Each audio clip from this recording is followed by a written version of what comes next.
Bismillahirrahmanirrahim. Assalamualaikum warahmatullahi wabarakatuh. Alhamdulillah wassalatu wassalamu ala Rasulillah wa ala alihi wa sahbihi wa man wallah, wala haula wala quwata illa billahi, amma ba'd. Segala puji bagi Allah yang telah melimpahkan kepada kita karunia-Nya dan taufik-Nya sehingga kita bisa berkumpul di tempat ini, tempat yang insyaallah dimuliakan oleh Allah Subhanahu wa taala, di mana kita di sini dipertemukan untuk mengkaji dan mempelajari agama Islam, mempelajari ayat-ayat Allah, mempelajari hadis-hadisnya Nabi Muhammad alaihi salatu wassalam. Majtama'a qaumun fi baitin min buyutillah.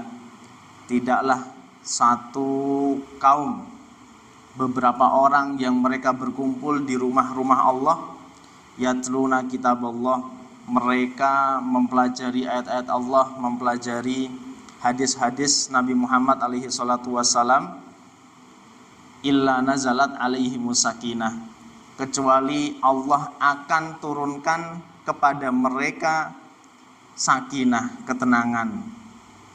Wa ghasyiyatuhumur rahmah, dan Allah akan limpahkan kepada mereka rahmatnya.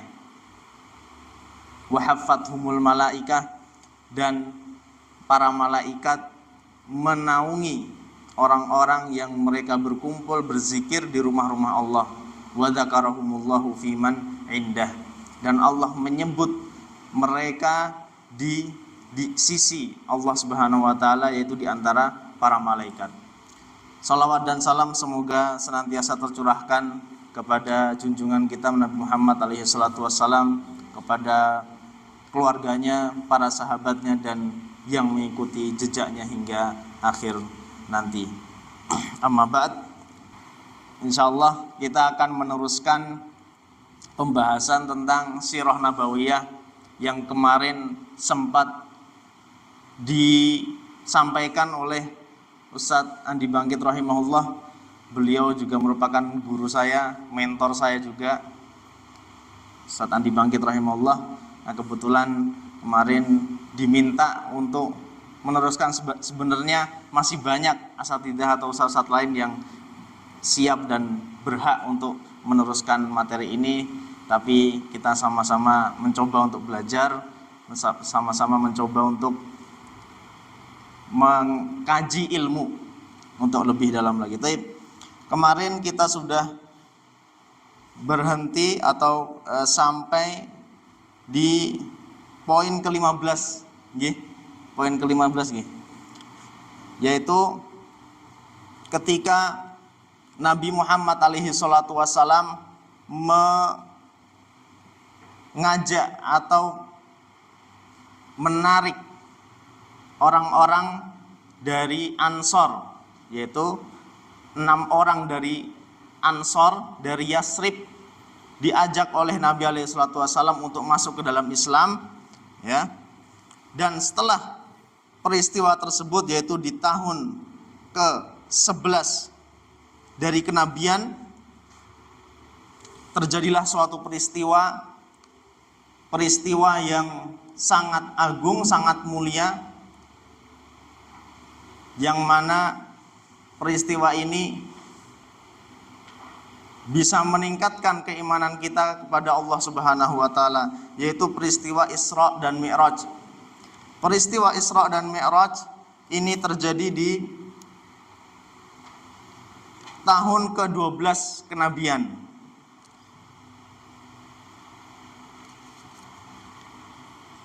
Kita bacakan.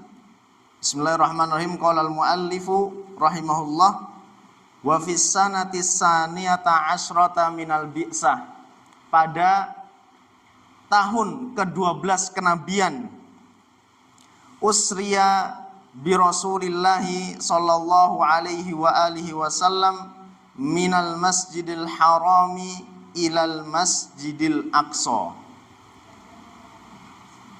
Usriya Dari kata tersebut bisa kita ambil Isra, yaitu Nabi diperjalankan, Nabi diajak safar, Nabi diperjalankan oleh Allah Subhanahu wa taala melalui malaikatnya, yaitu malaikat Jibril. Diperjalankan usriya bi Rasulillah SAW minal Masjidil Haram, dari Masjidil Haram, yaitu dari Makkah. Dari Makkah, tempat Nabi alaihi salatu wasallam berada saat itu, yaitu pada tahun ke-12 Hijriah. Ilal Masjidil Aqsa. Nabi diperjalankan, diajak safar dari Masjidil Haram yang berada di Makkah menuju Masjidil Aqsa yang berada di Palestina atau di Syam. Kita sekarang menyebutnya dengan negara Palestina. Baik. Kenapa? Sebelum kita masuk ke dalam materi ini, kenapa Allah Subhanahu wa taala memperjalankan nabinya Muhammad alaihi salatu wassalam dari Makkah kemudian nanti menuju Masjidil Aqsa di Palestina, lalu kemudian Allah mengangkat Muhammad, ya, menaikkan Nabi Muhammad alaihi salatu wassalam menuju langit. Nah, baik. Kejadian atau peristiwa Isra Mi'raj ini terjadi untuk menghibur Nabi alaihi salatu wassalam. Kenapa? Karena Nabi sebelumnya merasakan peristiwa Amul Huzn, tahun kesedihan, di mana pamannya meninggal, kemudian istrinya yaitu Khadijah meninggal. Nah, dan oleh karena itu Allah ingin menghibur Nabi alaihi salatu wasallam terhadap kesedihan-kesedihan yang Nabi rasakan selama ini. Yaitu Allah menghadiahkan Nabi alaihi salatu wasallam Isra dan Mi'raj ini untuk sebagai apa? Menghibur. Hiburan kepada Nabi alaihi salatu wasallam. Meskipun beberapa para ulama mereka ada ikhtilaf, ada perbedaan pendapat dalam menentukan kapan terjadinya peristiwa Isra dan Mi'raj tersebut. Yang pertama, ada yang mengatakan, yaitu yang dipilih oleh Al-Imam At-Tabari, faqila kanal Isra'u fis sanatil lati akramahullahu fiha bin nubuwah. Imam At-Tabari beliau memilih satu pendapat, yaitu apa? Isra itu terjadi apa? Di saat atau pada tahun di mana Allah Subhanahu wa taala memuliakan Muhammad alaihissalam dengan kenabian. Namun di sini belum atau tidak ditentukan tahun berapa. Al-Imam At-Tabari belum menentukan tahunnya. Pendapat yang kedua, yaitu yang diambil oleh Al-Imam An-Nawawi dan Imam Al-Qurtubi, kana ba'dal mab'as bi khamsi sinin. Kejadian atau peristiwa Isra Mi'raj ini terjadi 5 tahun setelah Nabi atau setelah Muhammad SAW diutus menjadi Nabi. Ini pendapat yang dipilih oleh Al-Imam An-Nawawi dan Imam Al-Qurtubi. Pendapat yang ketiga, dan ini dipilih oleh Al-Imam Al-Mansurfuri, wakila kana lailatus sabi wal isrin min syahri Rajab. Kejadian atau peristiwa Isra Mi'raj, yaitu Nabi Muhammad SAW diperjalankan dari Makkah menuju Palestina, Baitul Maqdis, kemudian nanti diangkat oleh Allah Subhanahu wa taala menuju ke langit, yaitu pada malam tanggal 27 Rajab. Pada malam tanggal 27 Rajab tahun ke-10. Nah, di sini sudah ditentukan tahunnya, yaitu tahun ke-10. Pendapat yang keempat, qila qabla al-hijrati bi sittati asyar syahron. Sebelum Nabi Muhammad SAW hijrah ke Madinah. Nanti ada peristiwa hijrah, yaitu ke Yasrib atau ke Madinah. Kapan? 16 bulan, ya. Sebelum apa? Sebelum Nabi Muhammad hijrah. Yaitu tepatnya pada tahun ke-12 kenabian. Itu terjadi peristiwa Isra dan Mi'raj. Masih banyak lagi pendapat yang lain, tapi di sini di dalam kitab yang kita pelajari, yaitu Al-Khulasa Al-Bahiyah fi Tartibi Ahdatsis Sirah An-Nabawiyah, yang mana di sana merupakan ringkasan dasar yang diurutkan sesuai dengan kejadian-kejadian yang dialami oleh Nabi. Penulis kitab ini memilih tahun ke-12 kenabian, ya. Tepatnya yaitu Isra dan Mi'raj terjadi pada tahun ke-12 kenabian. Nabi Muhammad SAW diisrakan, diperjalankan dari Makkah Al-Mukarramah. Di Makkah Al-Mukarramah, di sana terdapat Al-Haram. Makanya disebut dengan Haramain Asy-Syarifain, dua tanah suci yang sangat mulia. Yang pertama ada di Mekah, yang kedua ada di Madinah. Nah, dua tanah haram ini itu pasti masuk di dalamnya, atau dua tanah haram ini pasti berada di dua kota, yaitu kota Makkah dan kota Madinah. Baik. Nabi SAW saat itu masih berada di Makkah. Lalu menurut Ibnul Qayyim rahimahullah, Al-Imam Ibnul Qayyim rahimahullah ta'ala, Nabi SAW diperjalankan dengan jasadnya, ya, dengan jasadnya dan dengan rohnya. Jadi kita perhatikan di sini bahwasannya Nabi SAW ketika diperjalankan atau diajak safar dari Makkah menuju Baitul Maqdis, itu dia bergerak dengan jasad dan dengan rohnya. Kenapa dengan jasadnya? Karena di sana ada Nabi SAW menaiki seekor hewan yang disebut dengan buraq. Ya. Ini adalah menunjukkan bahwasanya Nabi SAW itu berangkat bukan hanya dengan rohnya, tapi dengan jasadnya. Ada pergerakan tubuhnya, yaitu dengan dia menaiki seekor buraq. Apa itu buraq? Baik. Al-Imam Ibnul Qayyim melanjutkan, minal masjidil harami ilal baitil maqdis raqiban alal buraq. Nabi menaiki seekor buraq. Seekor buraq. Buraq itu kalau kita bisa bayangkan adalah perpaduan antara kuda dan keledai. Kuda kita sudah tahu di Indonesia sudah banyak, keledai pun juga, tapi kita jarang melihatnya dan bahkan tidak pernah melihat keledai. Ya. Tapi kalau kita di Timur Tengah sangat sering dan bahkan hampir setiap hari kita bisa menjumpai keledai di tetangga atau di sekitar kita.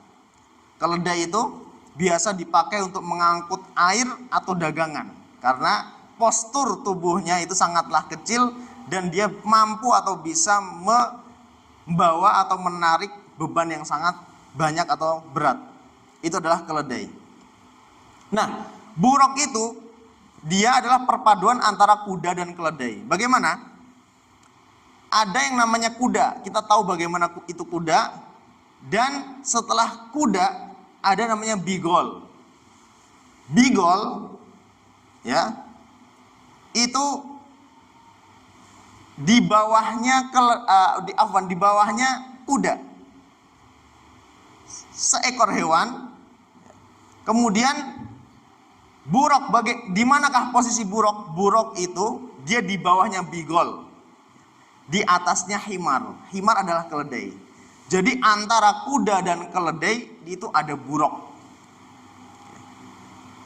Nah, himar, kita tahu himar itu terbagi menjadi dua. Atau keledai. Keledai itu terbagi menjadi dua. Yang pertama keledai yang sering kita lihat, yang di Timur Tengah itu, ya, itu memiliki suara lengkingan yang sangat tidak enak didengar.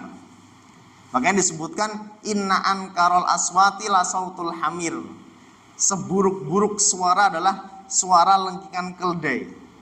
Mungkin nanti kita bisa dengar di YouTube atau di mana, bisa didengar sendiri bagaimana suara lengkingan keledai tersebut. Memang kalau manusia mendengarnya itu sangat tidak enak didengar. Itu adalah keledai. Baik. Buruk ini dia lebih kecil dari kuda, lebih besar dari keledai. Itu buruk.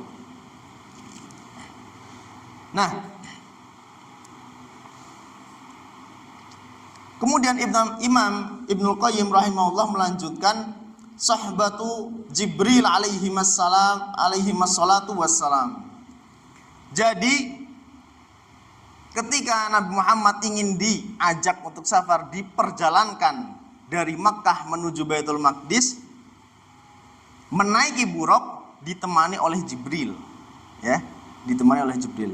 Dan kita tahu bahwasannya buruk itu merupakan tunggangannya para nabi-nabi sebelum Nabi Muhammad. Kita bisa lihat, kita bisa tengok sejarah sebelumnya bagaimana Nabi Ibrahim alaihi salam ketika datang dari Baitul Maqdis menuju Makkah, menemui anaknya Ismail saat itu. Ya.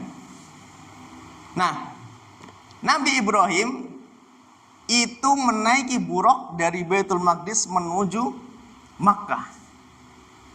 Jadi hewan buruk ini, ya meskipun kita sekarang tidak tahu, karena ini merupakan karunia Allah khusus untuk para nabi, tunggangan untuk para nabi. Dan buruk terakhir dinaiki oleh Nabi Isa alaihi salam. Makanya jarak antara Nabi Isa dengan Nabi Muhammad itu sangatlah jauh.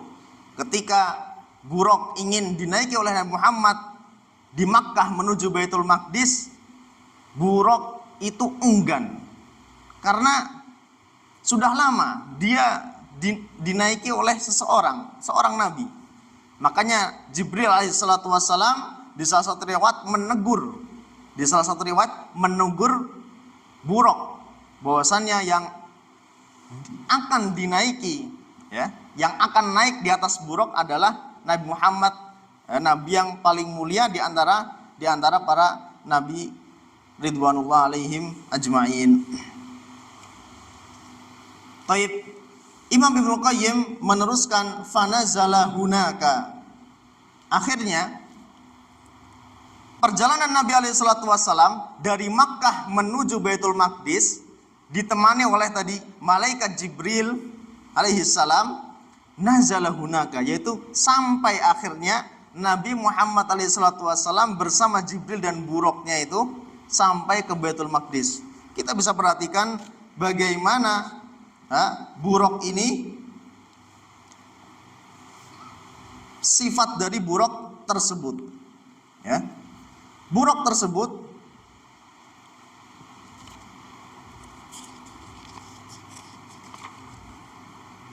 itu berwarna putih, ya, berwarna putih dan panjang postur tubuhnya.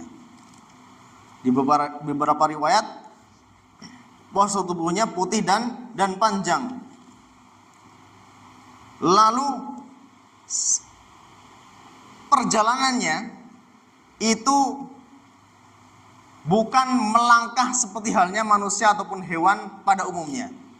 Tapi bagaimana perjalanan dari buruk tersebut? Buruk ini bisa mencapai satu jengkalnya itu sejauh mata memandang. Makanya sangat cepat sekali.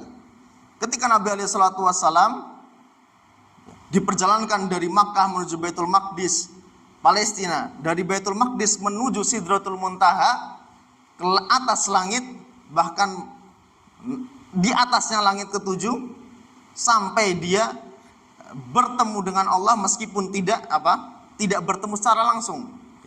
Sampai dia di atas Sidratul Muntaha, kemudian dia diturunkan oleh Allah dari Baitul Maqdis, kemudian kemana? Ke Makkah, itu 1 malam. Jadi perjalanan pergi dan pulang itu 1 malam. Sampai ke Makkah itu sebelum pagi. Nah, inilah kecepatan dari buruk tersebut, perjalanan dari buruk tersebut. Fanazala hunaka wa shalla bil anbiya'i imaman. Nah, di sini Imam Ibnu Qayyim menyebutkan bahwasanya Nabi SAW ketika sampai di Baitul Maqdis setelah melalui perjalanan dari Makkah Al-Mukarramah, yang sejatinya perjalanan biasanya itu ditempuh dalam waktu kurun 1 bulan kalau dengan kuda cepat. Itu 1 bulan saat itu. Tapi Nabi SAW malam itu juga sudah sampai di Baitul Maqdis. Kemudian Nabi SAW menambatkan farabita al-buraq bihalqati babil masjid. Menambatkan atau mengikat buraq hewan tersebut di mana? Di cincin palang pintu Masjid Al-Maqdis, Masjid Al-Maqdis atau Baitul Maqdis, Masjidil Aqsa yang ada di Palestina.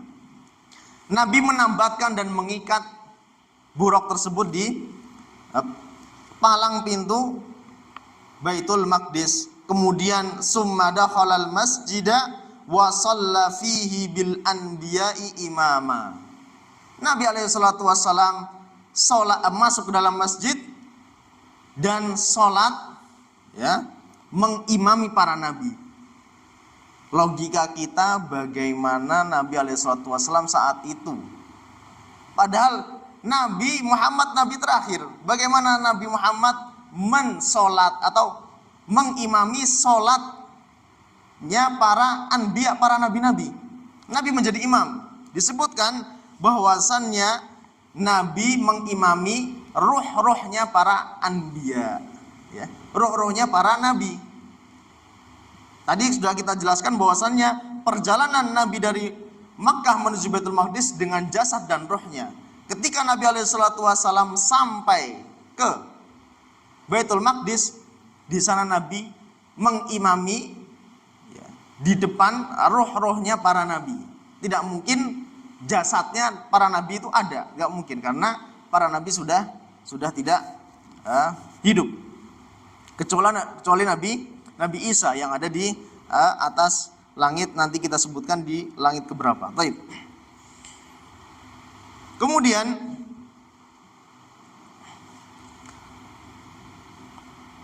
summa ja'ahu Jibrilu bi ina'in min khamrin wa ina'in min labanin fakhtaral laban 'alal khamri. Setelah Nabi SAW mengimami roh-rohnya para nabi, didatangi oleh Jibril SAW, kemudian ditawarkan oleh Jibril 2 bejana atau 2 mangkok. Yang satu berisi khomer, arak, kalau kita tahu bahasanya arak, khomer. Bejana yang satunya itu berisi susu, arak dan susu. Fakhtara al-laban. Maka Nabi SAW memilih bejana yang berisi susu tersebut. Faqala lahu Jibril, lantas Jibril alaihi salam mengatakan hudita lil fitrah. engkau ya Muhammad memilih bejana yang berisi susu ini, engkau sudah atau memang dilahirkan fitrahnya tersebut. Fitrahnya memang engkau akan memilih laban, memilih susu tersebut. Karena apa? Kalau Nabi Muhammad memilih arak, maka umat-umatnya akan buruk. Akan apa? Akan tertimpa dengan keburukan. Makanya Nabi alaihi salatu wassalam dia memilih dari fitrahnya ya. Sebagaimana halnya apa? Halnya bayi yang dilahirkan dengan fitrah. Fitrahnya adalah al-Islam. Lalu kemudian Imam Ibnu Qayyim melanjutkan summa urija bihi tilkal lailah min Baitil Maqdis ila sama'id dunya. Maka disebut Isra. Isra itu ya. Isra adalah perjalanan. Perjalanan darat dari Makkah menuju Baitul Maqdis Palestina. Sedangkan Mi'raj adalah urija. Dinaikkan. Ya. Dinaikkan dari mana? Dari Baitul Maqdis Palestina ke langit. Summa urija bihi tilkal lailah, saat itu juga, malam itu juga, setelah Nabi SAW mengimami roh-rohnya para nabi, Nabi diangkat atau dinaikkan oleh Allah menuju ke atas langit ya. Min Baitul Maqdis ila sama'id dunya, ke langit dunia. Fastaftahalahu Jibril fafutihalahu. Di sana di langit dunia ya, langit pertama, kita tahu bahwasannya tidak ada makhluk di dunia ini yang dapat atau mampu mencapai langit dunia. Tidak ada. Sampai bulan pun apa kita percaya? Tidak. Apalagi sampai ke langit dunia. Nabi alaihissalam dinaikkan oleh Allah malam itu juga dari Baitul Maqdis ke langit dunia. Kemudian Jibril alaihissalam meminta izin. Berarti di setiap pintu langit itu ada penjaganya. Dan ini hikmahnya bagi kita bahwasanya apa? Untuk masuk ke suatu daerah atau berkunjung ke kerabat itu kita dianjurkan untuk meminta izin ya, mengetuk pintu meminta izin untuk masuk. Ini sudah digambarkan oleh Jibril alaihissalam ketika padahal Jibril dia malaikat, dia bisa saja langsung naik ke atas, tapi dia meminta izin dulu. Meminta izin untuk dibukakan pintu langit. Lalu dibukakanlah pintu langit kepada Jibril alaihi salam. Kan dalam ayat Subhanalladzi asra bi'abdihi lailan minal masjidil haram ilal masjidil aqsa alladzi barakna haulahu linuriyahu min ayatina innahu huwas samiul basir. Dalam surat Al-Isra ayat pertama. Kita kembali lagi tadi bahwasanya Maha Suci Allah yang apa? Memperjalankan abdihi, yaitu hambanya Muhammad pada satu malam minal masjidil haram, dari masjidil haram menuju masjid al-aqsa alladzi barakna haulahu.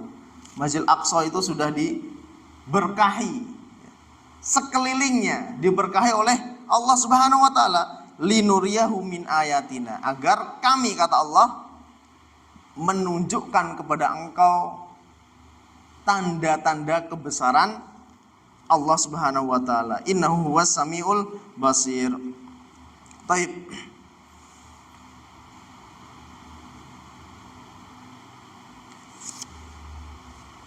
Fastaftaha Jibril faqila man anta. Ketika Jibril alaihissalam meminta izin untuk masuk ke pintu langit, ada suara dari balik pintu langit tersebut dengan bertanya, man anta, siapakah engkau? Qala Jibril, maka Jibril menjawab, aku adalah Jibril. Dan ini hikmahnya untuk kita semua apa? Kalau kita berkunjung bertandang ke kerabat kita, ditanyakan atau ke teman kita, ditanyakan oleh pemilik rumah, siapakah engkau yang di luar? Siapa? Maka harus kita menyebutkan nama. Tidak boleh kita saya atau aku. Siapa? Aku. Tidak. Ya.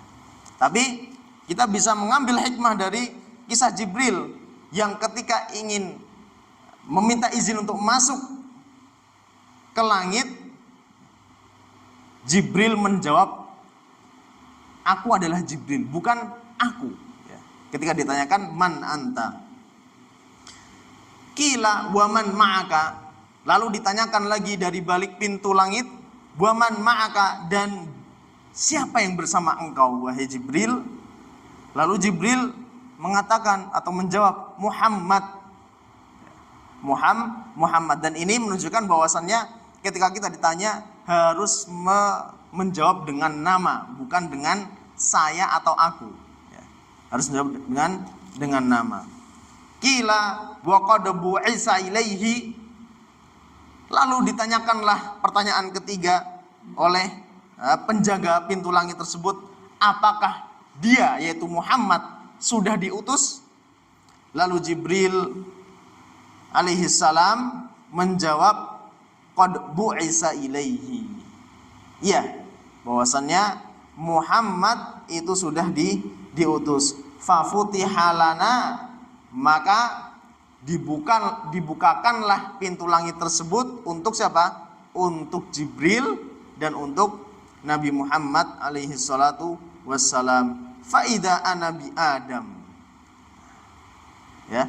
Jadi setelah dibuka pintu langit tersebut, faida ana bi Adam. Aku bertemu siapa? Adam, bapaknya manusia, yaitu Adam alaihis salam. Adam alaihis salam. Adam disebut dengan Abal Bashar, bapaknya manusia. Bapak kita semua adalah Adam, Nabi Adam. Fasallama alaihi. Lalu menurut Ibnu Qayyim, fasallama alaihi, Nabi Muhammad mengucapkan salam kepada Adam. Dan ini juga perhatian untuk kita semua. Bertemu, kita harus mengucapkan salam terhadap saudara kita yang muslim. Ini makanya adat atau kebiasaan mengucapkan salam, bertegur sapa, ini sudah jarang kita temui di masyarakat kita. Pengalaman saya ketika di Sudan itu bertemu dengan orang yang kenal atau tidak kenal, itu bertegur sapa itu sampai bisa jadi semenit 2 menit. Assalamualaikum, waalaikumsalam, gimana kabarnya, kabar yang baik, dan seterusnya. Itu bertegur sapa untuk orang yang dikenal dan orang yang tidak dikenal. Maka ini merupakan adat atau kebiasaan yang harus kita tingkatkan lagi, terutama kepada saudara-saudara kita yang muslim. Makanya fasallama alaihi, Nabi alaihi salatu wasallam pertama kali bertemu dengan siapa? Dengan Nabi Adam, bapaknya manusia. Lalu dia langsung mengucapkan salam dan farahhaba bihi. Ya, farahhaba bihi.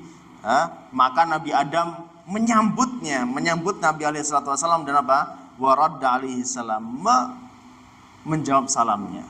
Ingat bahwasannya mengucapkan salam itu sunnah, sedangkan menjawab salam adalah wajib. Wajib. Kemudian wa aqarra binubuwatihi, tatkala Nabi Adam menyambut Nabi Muhammad alaihi salatu wasallam, meskipun baru pertama kali bertemu, dia langsung Nabi Adam mengakui kebenaran kenabiannya Muhammad alaihi salatu wasallam, mengakui kenabian Nabi alaihi salatu wasalam. Lalu Allah perlihatkan di sana apa? Wa arahullah arwahus suada. Allah memperlihatkan Nabi Muhammad roh-rohnya orang yang as-suada, orang-orang yang bahagia dari umatnya. Orang-orang yang memiliki kesenangan, ya, memiliki kebahagiaan. Di mana? Di an yaminihi. Dia berada di kanannya. Ya. Wa arwahul asqiya an yasarihi. Dan Allah juga perlihatkan kepada Nabi Muhammad, ya, roh-rohnya siapa? Orang-orang asqiya, orang-orang yang sengsara, yang tempatnya ada di kiri. Itu Nabi alaihissalam bertemu dengan siapa? Bertemu dengan Nabi Adam di langit pertama, ya. Alaihissalam di langit pertama. Kemudian Imam Ibnul Qayyim melanjutkan, setelah beliau bertemu dengan Nabi Adam alaihi salam di langit pertama, summa urija bihi ila sama'is saniyah. Nabi alaihi salatu wasalam dinaikkan oleh Allah ke langit yang kedua. Nabi dinaikkan lagi ke langit yang kedua setelah bertemu dengan bapaknya manusia, itu Nabi Adam alaihi salam. Ini ada tambahan dari hadis Anas bin Malik yang disahihkan oleh Imam Al-Albani rahimahullah. Karena kita di sini banyak riwayat, tapi kita insya Allah cukupkan di hadis yang dibawakan oleh Anas bin Malik yang disahihkan oleh Al-Imam Al-Albani. Kita kembali lagi di awal, karena tadi sebagai pendahuluan tentang Isra dan Mi'raj. An Zuhri an Anasin qala kana Abu Dzarrin yahdusu anna Rasulullah sallallahu yuhaddisu anna Rasulullah qala, dari Az-Zuhri dan dari sahabat Anas bahwasannya Abu Dzar menceritakan tentang Nabi alaihi salatu wassalam, beliau berkata, furija an saqfi baiti bi Makkah. Tadi kita kembali lagi ke saat Nabi alaihi salatu wassalam masih berada di Makkah, yaitu masih berada di kompleks Al-Haram, ya, kompleks Masjidil Haram di Makkah. Furija an saqfi baiti bi Makkah. Nabi alaihi salatu wassalam di furija, ya. Furija itu dibelah, dibelah sakaf. Jadi rumahnya Nabi alaihi salatu wasallam saat itu ketika dia malam ketika dia diperjalankan dari Makkah Al-Mukarramah menuju Baitul Maqdis, itu dibuka atap rumahnya Nabi alaihi salatu wasallam. Fanazala Jibril, saat itu turunlah Jibril alaihi salam. Fa faraja sadri. Nah, disinilah Nabi SAW dibelah lagi dadanya, ya, dari pangkal leher sampai ke bagian dadanya. Jadi peristiwa dibelahnya dada Nabi SAW itu terjadi 2 kali dalam hidupnya. Yang pertama saat dia masih kecil, yaitu di bawah tanggungannya siapa? Tanggungannya Halimah, susuannya yaitu Halimah As-Sa'diyah. Ketika masih kecil, Nabi SAW ketika bermain dengan anak-anaknya Halimah, dibelah dadanya oleh Jibril dan dicuci dengan air Zam-Zam. Nah, kejadian ini serupa juga dialami Nabi SAW di malam sebelum dia diperjalankan dari Makkah menuju Baitul Maqdis. Summa ghasalahu bima'i Zam-Zam. Lalu Jibril alaihissalam mencuci, ya, mencuci apa? Mencuci hatinya, ya. Dengan apa? Dengan air Zam-Zam. Summa jaa bi tastin min dhahabin mumtali'in hikmatan wa imanan. Jibril membawa bejana atau wajan kecil yang terbuat dari emas, min zahabin mumtali'in hikmah, yang dipenuhi dengan hikmah dan keimanan.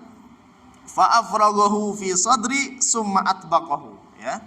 Kemudian hatinya Nabi alaihi wasallam dicuci dan diletakkan kembali. Kelanjutan dari hadis, summa akhadha biyadi fa'urija bi ila sama'id dunya. Ya. Tadi setelah dia dicuci hatinya, diperjalankan dari Makkah menuju Baitul Maqdis, kemudian apa? Akhadha biyadi. Jibril membawa Nabi, yaitu menggandeng, ya, menggandeng tangannya Nabi kemana? Urija ila sama'id dunya, naik ke atas langit yang pertama, ke langit dunia. Falamma ji'tu ila sama'id dunya qala Jibril li khazinis sama iftah. Tadi Jibril meminta izin kepada penjaga langit yang pertama untuk apa? Untuk masuk ke dalam langit. Qala man hada? Siapakah ini? Hada Jibril. Dia menjawab bahwasanya aku adalah Jibril. Hal maka ahadun? Siapakah yang bersamamu? Tadi sudah disampaikan bahwasannya yang bersama dengan Jibril adalah Muhammad alaihi salatu wassalam. Di hadis yang lain juga sama, teksnya juga sama. Kemudian tadi kita sudah sebutkan bahwasannya Nabi sudah mencapai langit yang pertama, yang di sana terdapat Nabi Adam alaihi salam, bapaknya manusia. Lalu Jibril membawa Nabi selanjutnya ke langit yang kedua. Hatta arajabi ila sama'is saniyah. Tatkala Nabi diangkat lagi oleh Jibril, dibawa oleh Jibril, diangkat oleh Allah kemana? Ke langit yang kedua. Faqala li khazinha iftah. Sama. Dia setiap ingin masuk, berpindah dari satu langit ke langit berikutnya, itu meminta izin untuk masuk, iftah. Faqala lahu khazinuha mislu ma qala al-awwal. Sama seperti yang pertama. Penjaga langit yang kedua bertanya, siapakah ini? Siapakah engkau? Jibril. Saya adalah Jibril. Qala man ma'aka? Siapa yang bersamamu? Kemudian Jibril menjawab, adalah Muhammad alaihi salatu wassalam. Apakah dia sudah diutus? Dia sudah diutus. Intinya setiap Nabi alaihi salatu wassalam naik, berpindah dari satu langit menuju langit berikutnya, pertanyaan itu selalu ada dan ditanyakan oleh penjaga langit kepada Jibril dan kepada Nabi Muhammad alaihi salatu wassalam. Di langit yang kedua ini Nabi Muhammad bertemu dengan Yahya bin Zakaria dan Isa bin Maryam. Jadi Nabi Isa yang saat ini masih hidup, dia bertempat di langit yang kedua, yang di sana ada Nabi Yahya bin Zakaria dan Nabi Isa bin Maryam. Disebutkan bahwasannya ibunya Nabi Yahya itu bibinya Nabi Isa, dan ibunya Nabi Isa bibinya Nabi Yahya. Jadi bagaimana? Jadi ibnu khalah, saling saudara. Makanya di langit tersebut terdapat Yahya bin Zakaria dan Isa bin Maryam. Ya. Taib. Setelah Nabi SAW bertemu dengan dua nabi tersebut, sama. Nabi mengucapkan salam kepada mereka berdua, dan mereka berdua menyambut Nabi Muhammad. Kemudian apa? Warahhaba bihi. Mereka berdua setelah menyambut aqarra binubuwatihi, mengakui kebenaran kenabian Muhammad alaihi salatu wassalam. Itu di langit yang kedua. Qala Anas,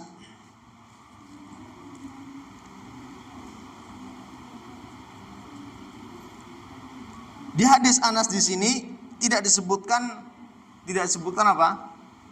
tingkatan langitnya. Tapi menurut Ibnul Qayyim di kitab Zadul Ma'ad, dia menyebutkan tingkatan langit dan nabi yang ada di langit tersebut.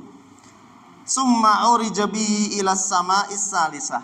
Lalu nabi diangkat lagi atau dinaikkan lagi oleh Allah Subhanahu wa taala melalui malaikat Jibril. Di mana? Yaitu di langit yang ketiga. Kita tahu bahwasanya buraq, hewan yang menemani Nabi dan Jibril itu hanya terbatas sampai di Baitul Maqdis. Hanya terbatas sampai di Baitul Maqdis.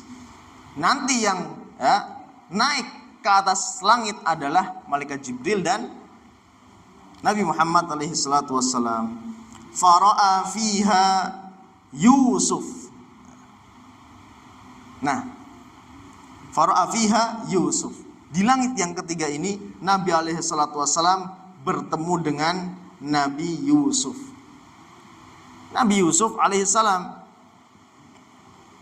idza huwa qad u'tiya syatral husni.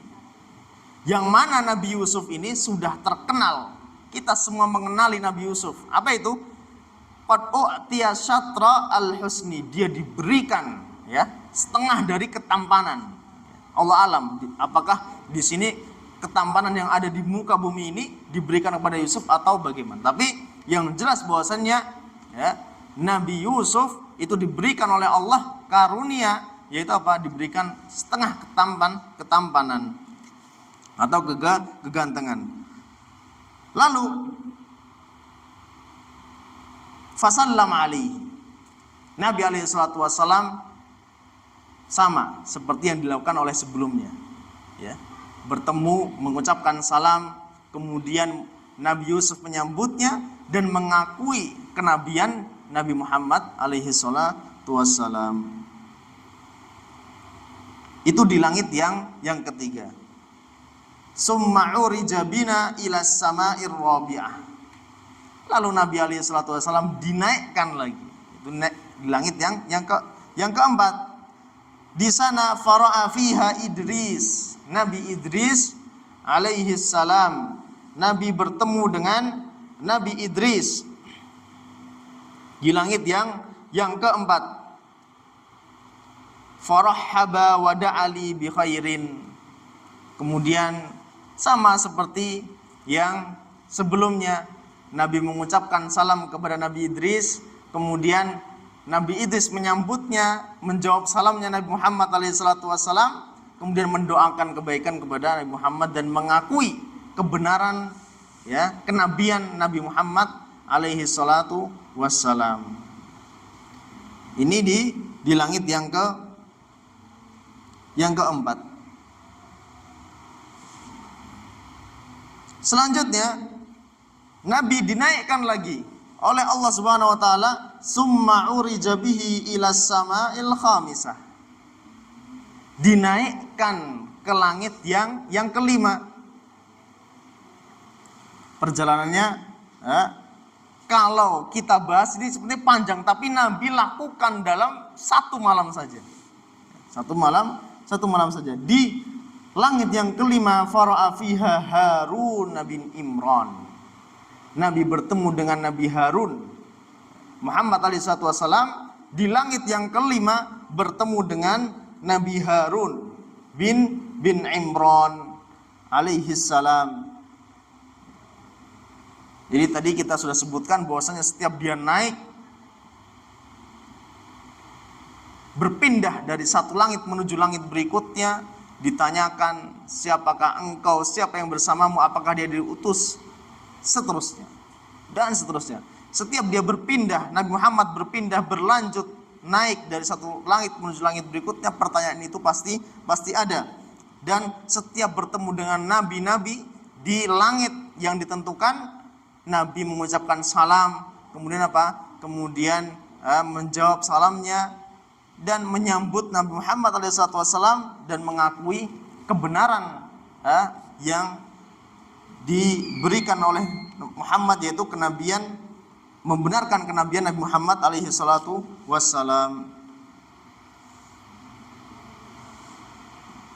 Ini di langit yang kelima. Selanjutnya di langit yang ke-6, urija bihi ila sama'is sadisah. Nabi dinaikkan lagi oleh Allah menuju langit yang ke-6. Falakiya fiha Musa bin Imran. Rasulullah Musa bin Imran. Fasallam alaihi, Nabi mengucapkan salam, kemudian faradda alaihi, Nabi Musa alaihi salam menjawab salamnya, warahhaba bihi, dan menyambutnya, wa aqarra binubuwatihi, dia adalah Nabi Musa. Falamma jawazahu baka Musa, tatkala Nabi ingin beranjak ke langit selanjutnya, yaitu langit yang ketujuh, Nabi Musa baka Musa, Nabi Musa menangis. Kenapa menangis? Faqila lahu ma yubkika. Tatkala Nabi Muhammad SAW ingin beranjak melewati Nabi Musa menangis. Lalu Nabi Muhammad SAW bertanya kepada Nabi Musa, apa yang membuatmu menangis wahai Nabi Musa? Faqala abki, aku menangis, li'anna gulaman bu'isa min ba'di yadkhulul jannah min ummatihi aksar mimma yadkhuluha min ummati. Aku menangis karena apa? Gulaman, ada seorang pemuda, ada seseorang setelahku, sepeninggalku, bu'isa, yang diutus, yang dimaksudkan adalah Nabi Muhammad. Ada seseorang yang diutus setelahku, kata Nabi Musa, yadkhul jannah min ummatihi, di mana umatnya itu lebih banyak masuk ke dalam surga, aksar mimma yadkhuluha min ummati, daripada umatku. Ini menunjukkan bahwasannya umatnya Nabi Muhammad SAW banyak yang masuk ke dalam surga. Semoga kita termasuk di golongan tersebut, orang yang dimasukkan oleh Allah ke dalam surga. Inilah yang membuat Nabi Musa menangis. Nabi Musa menangis karena dia sudah berdakwah, namun keluarganya, umatnya, bahkan jika dibandingkan dengan umatnya Nabi Muhammad jauh lebih banyak daripada umatnya Nabi Musa. Kemudian Nabi SAW summa urija bihi ila sama'is sabi'ah, langit terakhir, yaitu langit yang ketujuh. Setelah melewati Nabi Musa, Nabi bertemu dengan falakiya fiha Ibrahim alaihi salam, bertemu dengan nenek moyangnya, yaitu Ibrahim. Karena Nabi itu berasal dari keturunan Nabi Ibrahim, Nabi Ibrahim, nenek moyangnya. Fasallama alaihi, lalu Nabi Muhammad menyampaikan salam kepada Nabi Ibrahim. Faradda alaihi, lalu Nabi Ibrahim menjawab salamnya. Warahhaba bihi, lantas menyambutnya. Wa aqarra binubuwatihi, Nabi Ibrahim juga mengakui kebenaran kenabian Nabi Muhammad alaihi salatu wassalam. Ini di langit yang ketujuh. Nah, di langit yang ketujuh ini, Nabi Muhammad ketika bertemu dengan Nabi Ibrahim, tatkala itu Nabi Ibrahim sedang musnidan dhahrahu ilal baitil ma'mur. Baitil ma'mur itu adalah Ka'bah yang ada di langit ketujuh. Kalau manusia itu di Makkah Al-Mukarramah ada Ka'bah, tempat bagi kita kiblatnya kaum muslimin di seluruh dunia. Di sana di langit yang ketujuh ada Baitul Ma'mur, yaitu tempatnya para malaikat beribadah. Nah, ketika Nabi SAW naik ke atas langit yang ketujuh, Nabi Ibrahim sedang musnidan, sedang bersandar, ya, bersandar di tembok Baitul Ma'mur. Ini menunjukkan bahwasanya boleh bagi kita untuk apa? Untuk bersandar di dinding Ka'bah.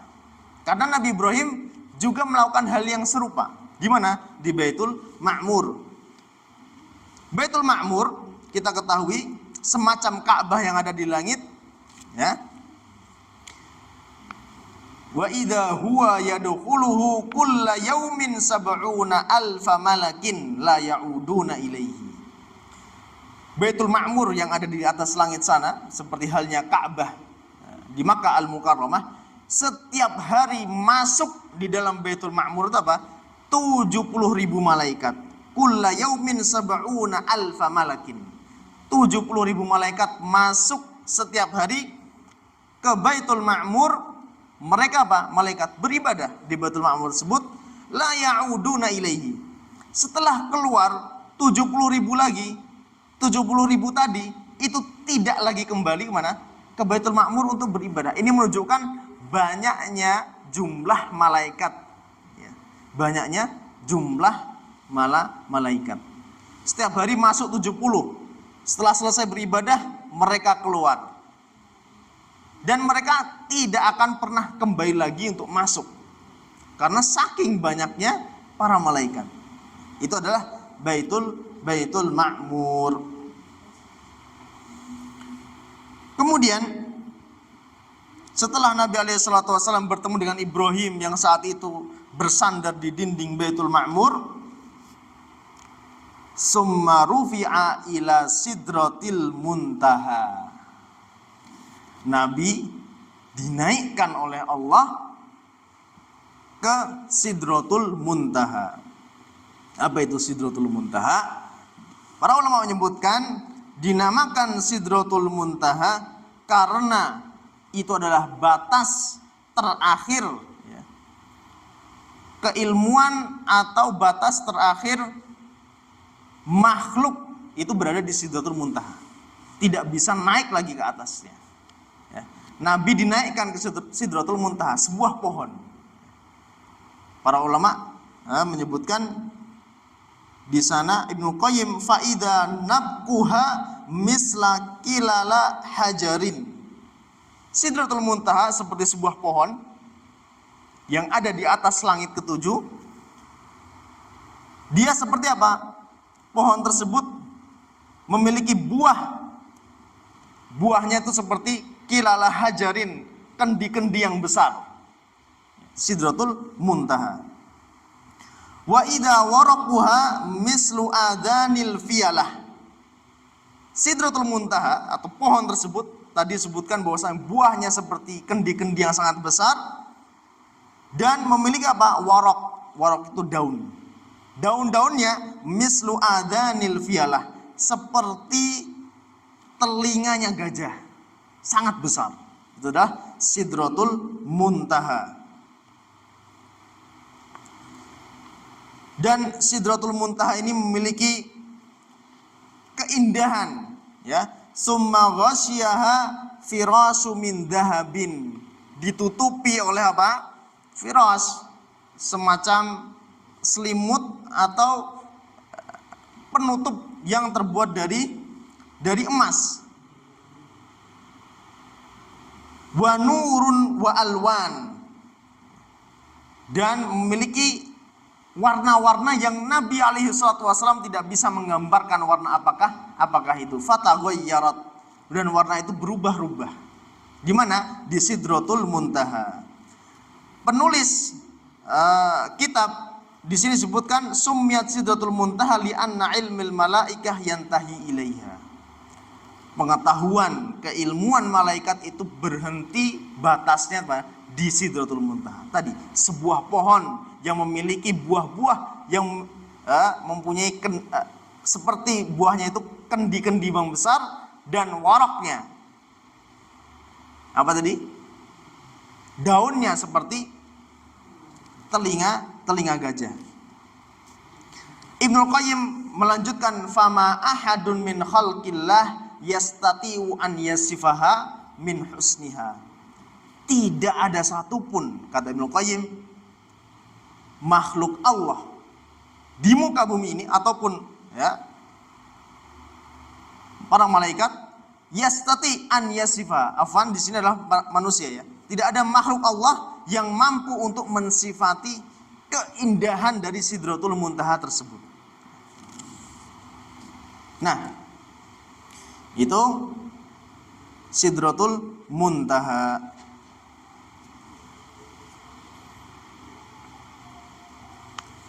Di sini ada perbedaan pendapat, apakah Nabi dinaikkan oleh Allah menuju Sidratul Muntaha dulu ataukah ke Baitul Ma'mur dulu. Menurut Ibnu Qayyim, bahwasannya Nabi SAW bertemu dengan Baitul Ma'mur dahulu, bertemu dengan Sidratul Muntaha dahulu, kemudian dia bertemu dengan Baitul Ma'mur. Namun di riwayat yang lain bahwasannya Nabi bertemu dengan Baitul Ma'mur dahulu, kemudian dia bertemu dengan Sidratul Muntaha. Tapi riwayat yang lebih rajih adalah bahwasanya Nabi bertemu dengan Baitul Ma'mur dahulu. Karena apa? Karena para malaikat di sana beribadah, 70.000 malaikat setiap hari. Setelah keluar tidak akan kembali lagi untuk masuk beribadah di dalamnya. Setelah itu Nabi bertemu dengan Sidratul Muntaha, batas terakhir kemampuan para malaikat, yaitu di Sidratul Muntaha. Mungkin ini yang bisa kita pelajari dan kita sampaikan. Kurangnya dari saya pribadi dan dari syaitan, lebihnya adalah ilmu Allah Subhanahu wa taala. Semoga kita bisa terus untuk menuntut ilmu, terus untuk mempelajari ayat-ayat Allah dan hadis-hadis Nabi alaihi salatu wassalam. Nakhtatim liqa'ana bidu'a kafatul majlis. Subhanakallahumma wa bihamdika asyhadu an la ilaha illa anta astaghfiruka wa atubu ilaik. Assalamualaikum warahmatullahi wabarakatuh.